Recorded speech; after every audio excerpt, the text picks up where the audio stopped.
Trey Sermon.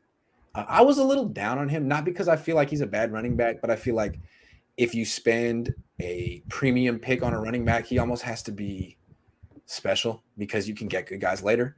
And at 2.9 yards per carry, I'm like, okay, well, I'm not seeing this dude creating his own. But you had a very different take, and I'm open-minded. So why don't you tell me what you saw from Trey Sermon? I thought he looked really good. I thought he looked really good. I know a lot of people were low on him, but I thought they run blocked as a team quite poorly, especially when Trey Sermon was there. I thought he had no space to run. Here's what stood out to me. Trey Sermon consistently made the first guy miss. For a big back, that's quite impressive. He was consistently running with great effort and physicality, and his explosion really was shown for a guy that big, the way he hit the hole and all of that. Like, there was no space to run, but other running backs wouldn't have averaged 2.9 yards a carry was my takeaway watching that. Like, I especially a lot of the backs that in the past that the Niners have deployed, they don't have the power and the ability in tight spaces that Trey Sermon had. I thought there was a lot to be quite bullish on with what you're going to see from Trey Sermon. He is big. He runs very hard, and he does stop on a dime. I like all of that about him. Yeah. It'll be interesting to see what he looks like when they have Mack, Williams, Kittle, all those guys in there. Yeah, absolutely. That's fair. That's fair. Okay.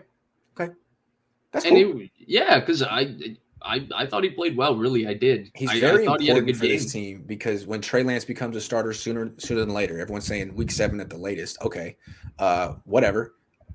They're going to run a lot of zone read, and that is Trey Sermon's thing. He's very, very good at it. So he needs to be good. Otherwise, it's like JaMychal Hasty time or Gallman. I was a big Cam Akers fan. I loved him last year. I loved him going into this year. Unfortunately, he tore his Achilles. So what happened? I could see Trey Sermon having that kind of emergence week 7, week 8, week 9. This is a guy that can carry the ball like that.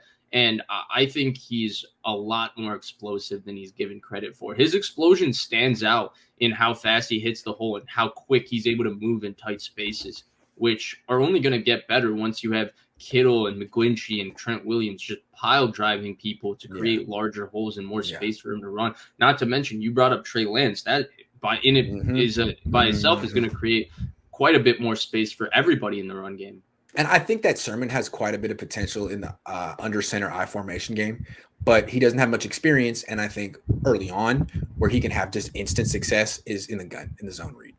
He did it with Kyler Murray in Oklahoma. People forget that. Also Justin Fields in Ohio State. Marcus says rushing yards prediction if Lance starts all year. Ooh, I like that. 1,000. You don't understand. They're not going to be conservative with that. No, they're going to use him the way he needs to be used to be successful.